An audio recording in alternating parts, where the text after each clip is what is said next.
श्री गुरुभ्यो नमः। श्री मात्रे नमः। श्री इंद्राक्षी स्तोत्रम्। नारद उवाच इंद्राक्षी स्तोत्रमाख्याहि नारायण गुणार्णवा पार्वत्यै शिव संप्रोक्तं परं कौतूहलं हि मे। नारायण उवाच इंद्राक्षी स्तोत्रमन्त्रस्य महत्यं केन वोच्यते।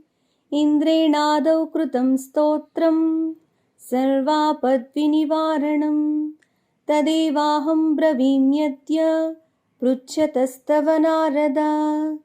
अस्य श्री इंद्राक्षी स्तोत्र महामन्त्रस्य शची पुरन्दर ऋषिः अनुष्टुप् छन्दः। इंद्राक्षी दुर्गा देवता लक्ष्मीर्बीजं भुवनेश्वरी शक्तिः भवानी कीलकं मम इंद्राक्षी प्रसाद सिद्ध्यर्थे जपे विनियोगः।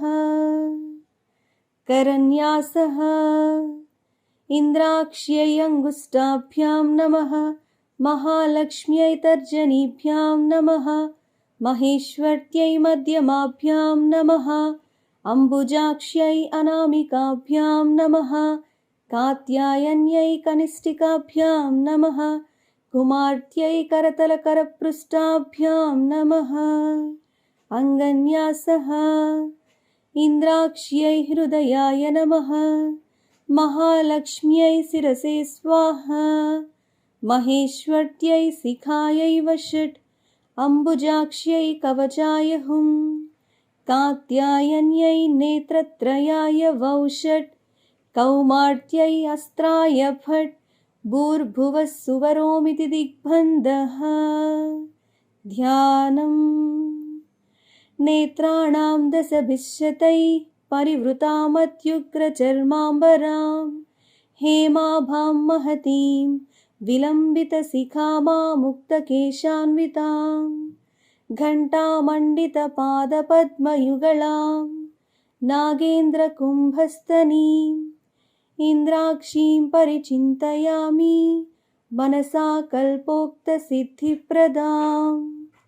इंद्राक्षीं द्विभुजां देवीं पीतवस्त्रद्वयान्वितां वामहस्ते वज्रधरां दक्षिणेन वरप्रदाम् इंद्राक्षीं सह युवतीं नानालङ्कारभूषितां प्रसन्नवदनाम्भोजामप्सरोगणसेवितां द्विभुजां सौम्यवदानां पाशाङ्कुशधरां परां त्रैलोक्यमोहिनीं देवीं इंद्राक्षी नाम कीर्तितां पीताम्बरां वज्रधरैकहस्तां नानाविधालङ्करणां प्रसन्नां त्वामप्सरत्सेवितपादपद्मां इंद्राक्षीं वन्दे शिवधर्मपत्नीं।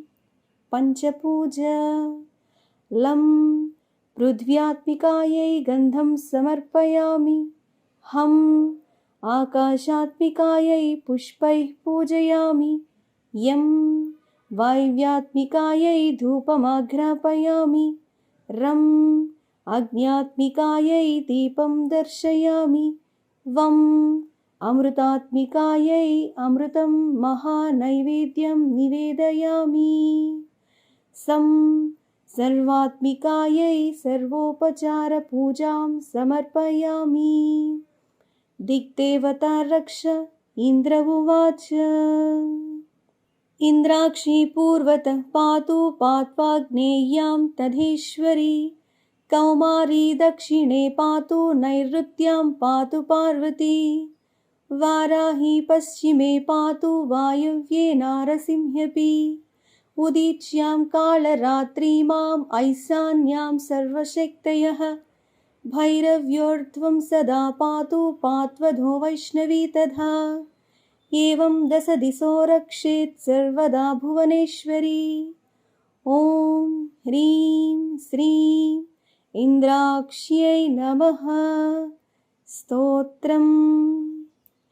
इंद्राक्षी नाम सा देवी देवतैः समुदाहृता गौरी शाकम्भरी देवी दुर्गा नाम्नीति विश्रुता नित्यानन्दी निराहारी निष्कलायै नमोऽस्तु ते कात्यायनी महादेवी चन्द्रघण्टा महातपा सावित्री सा च गायत्री ब्रह्माणी ब्रह्मवादिनी नारायणी भद्रकाली रुद्राणी कृष्णपिङ्गला अग्निज्वाला रौद्रमुखी कालरात्रि तपस्विनी मेघस्वना सहस्राक्षी विकटाङ्गी जडोधरी महोदरी मुक्तकेसी घोररूपा महाबला अजिता भद्रदानन्दा रोगहन्त्री शिवप्रिया शिवदूती कराळी च प्रत्यक्षपरमेश्वरी इन्द्राणी इन्द्ररूपा च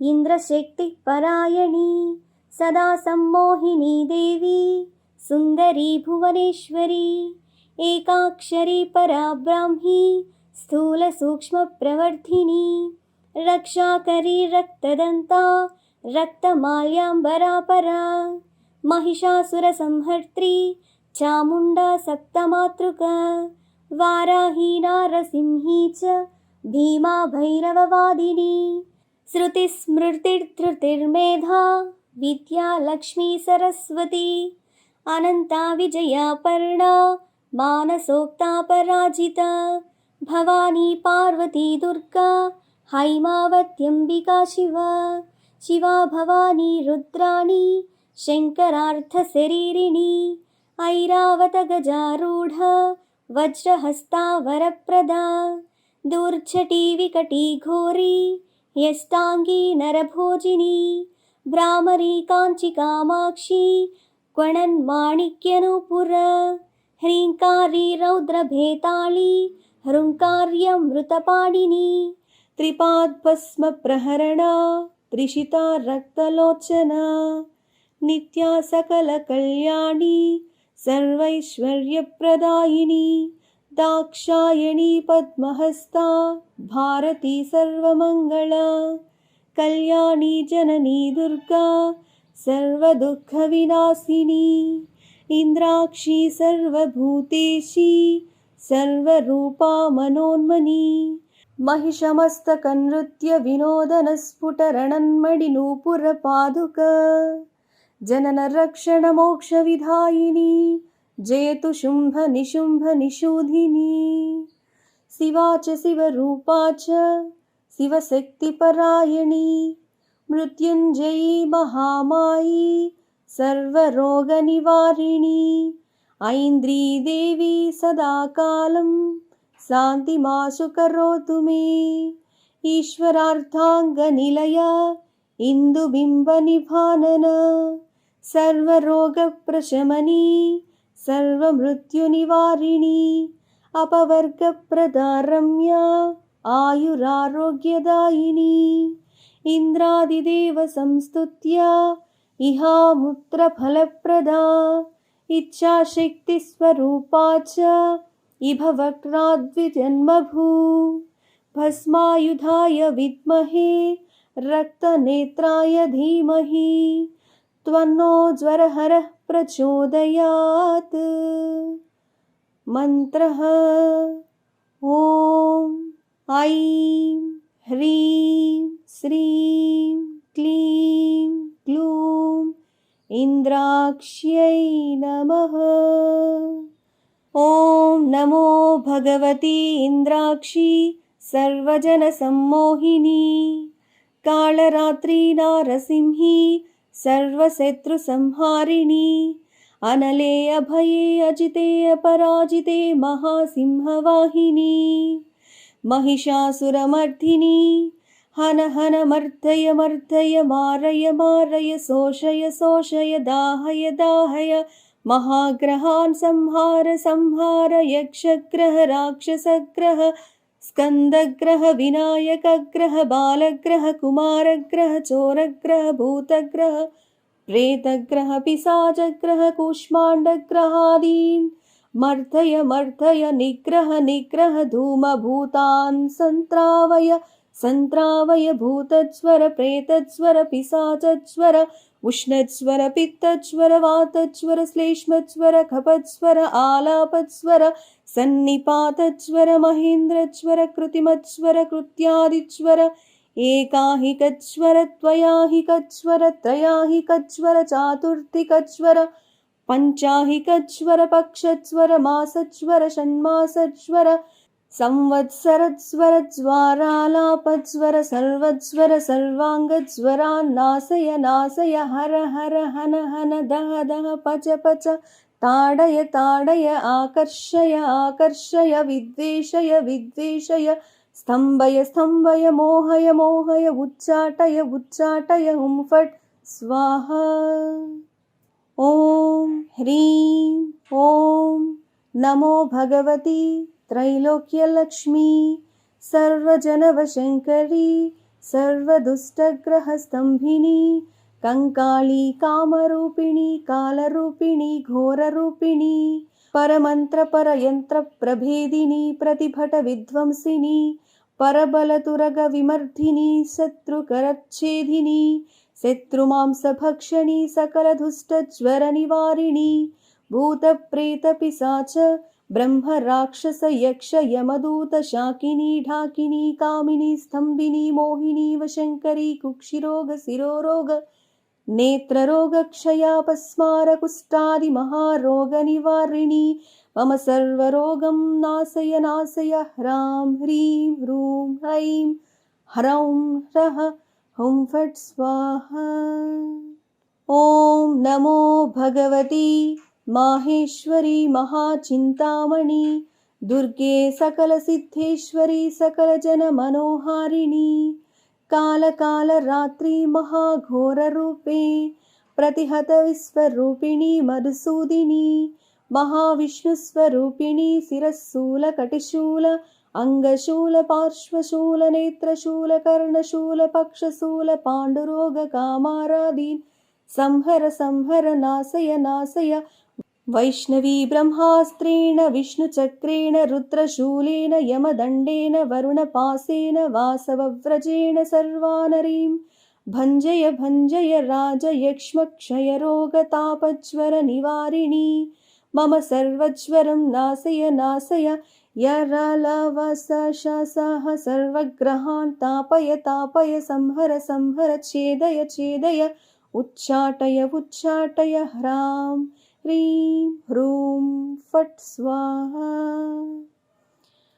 उत्तरन्यासः करन्यासः इन्द्राक्ष्यै अङ्गुष्ठाभ्यां नमः महालक्ष्म्यै तर्जनीभ्यां नमः महेश्वर्यै मध्यमाभ्यां नमः अम्बुजाक्ष्यै अनामिकाभ्यां नमः कात्यायन्यै करिष्ठिकाभ्यां नमः कौमार्त्यै करतलकरपृष्ठाभ्यां नमः अङ्गन्यासः इन्द्राक्ष्यै हृदयाय नमः महालक्ष्म्यै शिरसे स्वाहा महेश्वर्यै शिखायै वषट् अम्बुजाक्ष्यै कवचाय हुं कात्यायन्यै नेत्रत्रयाय वौषट् कौमार्त्यै अस्त्राय फट् भूर्भुवः सुवरोमिति दिग्विमोकः। समर्पणम् गुह्यादिगुह्यगोप्त्रीत्वं गृहाणास्मत्कृतं जपम् सिद्धिर्भवतु मे देवी त्वत्प्रसादान्मयि स्थिरान्। फलश्रुति नारायण उवाच एतैर्नामशतैर्दिव्यैः स्तुता शक्रेण धीमता आयुरारोग्यमैश्वर्यम् अपमृत्युभयापहम् क्षयापस्मारकुष्ठादि तापज्वरनिवारणम् चोरव्याघ्रभयं तत्र शीतज्वरनिवारणम् महेश्वरमहामारी सर्वज्वरनिवारणम् शीतपैत्तकवातादि सर्वरोगनिवारणम् सन्निज्वरनिवारणम् सर्वज्वरनिवारणम् सर्वरोगनिवारणम् सर्वमङ्गलवर्धनम् शतमावर्तयेद्यस्तु मुच्यते व्याधिबन्धनात् आवर्तयन् सहस्रात्तु लभते वाञ्छितं फलम् एतत् स्तोत्रं महापुण्यं जपेदायुष्यवर्धनं विनाशाय च रोगाणामपमृत्युहराय च द्विजैर्नित्यमिदं जप्यं भाग्यारोग्याभीप्सुभिः नाभिमात्रजले स्थित्वा सहस्रपरिसङ्ख्यया जपेत् स्तोत्रमिमं मन्त्रं वाचां सिद्धिर्भवेत् ततः अनेन विधिना भक्त्या मन्त्रसिद्धिश्च जायते सन्तुष्टा च भवेत् देवी प्रत्यक्षा सम्प्रजायते सायं शतं पठेन्नित्यं षण्मासात् सिद्धिरुच्यते चोरव्याधिभयस्थाने मनसा ह्यनुचिन्तयन् संवत्सरमुपाश्रित्य सर्वकामार्थसिद्धये राजानां वश्यमाप्नोति षण्मासान्नात्र संशयः अष्टदोर्भिः समायुक्ते नानायुद्धविशारदे भूतप्रेतपिशाचेभ्यो रोगारातिमुखैरपि नागेभ्यः विषयन्त्रेभ्यः आभिचारैर्महेश्वरी रक्ष मां नित्यं प्रत्यहं पूजिता मया सर्वमङ्गलमाङ्गल्ये शिवे सर्वार्थसाधिके शरण्ये त्र्यम्बके देवी नारायणी नमोऽस्तुते वरं प्रदात् महेन्द्राय देवराज्यं च शाश्वतम् इन्द्रस्तोत्रमिदं पुण्यं महदैश्वर्यकारणम् इति इन्द्राक्षीस्तोत्रम्।